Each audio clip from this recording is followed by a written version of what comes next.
کبھی کبھی انسان کو اچھے سامع کی ضرورت ہوتی ہے جو مشورہ نہ دے لیکن صرف سن لے تو آپ کے دل کا بوجھ ہلکا ہو جاتا ہے۔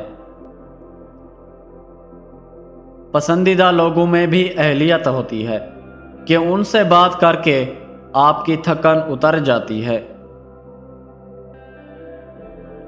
انسان اپنی غلطی پر اچھا وکیل بن جاتا ہے اور دوسرے کی غلطیوں پر فوراً جج۔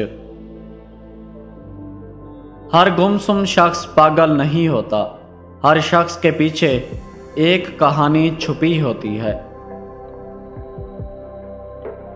مایوسی ایک دھوپ ہے جو کہ سخت سے سخت جان کو جلا کر راکھ کر دیتی ہے، اس لیے مایوس نہ ہوں بلکہ اللہ سے امید رکھیں۔ انسان مرتا نہیں، اس کو مارا جاتا ہے، لہجہ اور رویوں کے ذریعے۔ ہر اس رشتے سے دور ہو جائے جو بلا وجہ آپ کو ذہنی اذیت کا شکار کرے۔ خدا کی دنیا بہت وسیع ہے، اس میں اپنے مطابق لوگ ڈھونڈیں ورنہ اکیلے رہنے کی عادت ڈالیں۔